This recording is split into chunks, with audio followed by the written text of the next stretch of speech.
xildhibaanadan iyo wasiiradan ka tirsan xukuumadda Soomaaliya oo tiro ahaan sheegay inay gaarayaan 108 xildhibaan oo ka tirsan mudanayaasha baarlamaanka Soomaaliya ayaa kulankooda Muqdisho ku yeesheen waxay ku sheegeen inay ka soo horjeedaan riditaanka ra'iisul wasaaraha Soomaaliya iyo mooshinka ay ka wadaan xildhibaano ka tirsan baarlamaanka Soomaaliya. xildhibaanada ayaa madaxweynaha ugu baaqay inuu joojiyo la dagaalanka ra'iisul wasaaraha Soomaaliya dalka Soomaaliya ugu dambeeyay Cabdiweli iyagoo xildhibaanadu ay tilmaameen inaysan macquul ahayn in baarlamaanka Soomaaliya loo adeegsado burburinta mid ka mid ah hay'adaha dawladda Soomaaliya. wakiilka qaramada midoobay Nicholas Kayne waxay ku raaceen qoraalkii dhawaan oo ku sheegay inay jiraan xildhibaano codkooda gadanaya. mudanayaasha ayaa guddoonka baarlamaanka Soomaaliya uga digay inuu qabto mooshin ka dhan ah ra'iisul wasaare Cabdiweli Sheekh Axmed Maxamed oo ay tilmaameen in ay dhaawac ku noqon doonto howlaha geedi socodka xukuumadda Soomaaliya. ma aha maanta qof Soomaaliya oo damiir wanaagsan oo baarlamaankan ku jiro inuu door ka qaadanayo karayska jira. hadday qof iyo laba iyo saddex iyo afar ay soo baxdana hadda hal doon baan wada saaranahay. ra'iisul wasaaraha shaqadiisa isagaa loo hadalnaa wayna saasuun ugu taagan yahay laba wasiir beddelay laga qayliyo ma aha alaa ma shaqo waxaan sidoo ka dambeeya laakiin ilaahay inta Allah inooga dhigo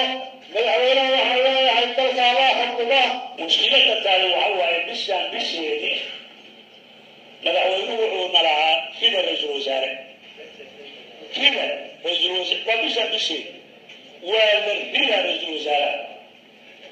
sababta loo sheegay inuu waa la sheegi waayo taas waa shaqada saar hadda bishii markii la joogo ra'iisul wasaare labaadana leeyahay rida kan sababtu waa la sheegay shalay waxaynu bidnay xukuumadda koonfursi waxaynu ku sababaynay madaxweynuhu markuu yiri aniga iyo ra'iisul wasaaruhu islama shaqayn karno waxaanu madaxweyne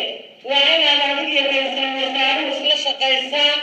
oo la yidhaah galaa anaa kamid ah dadka ku in dawaan baa lagu galayo lagu rido ilaahu iga cafi rabbiyo adigu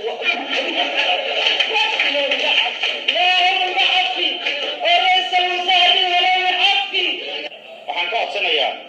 haddaan anugu meeshan geynayno haddii anagu xukuumad ridayno ha noqoto mid annaga naga soo boqoday iyayna unin mid amara naga soo siiyey ka barida saada makaas rida war maalin kasta miyaan ku jiraynaa shaqada warshina miyaan ku mashquulaynaa war annaga aan aragno xukuumadda hadday fiican tahay. golaha baarlamaanka Soomaaliya ayaa waxaa looga fadhiyaa in halka ugu dambeeya ay ka gaaraan khilaafka cirka isku sii shareeraya ee u dhexeeya ra'iisul wasaaraha iyo madaxweynaha Soomaaliya. Cabdiraxmaan Cabdullaahi, Cable TV, magaalada Muqdisho.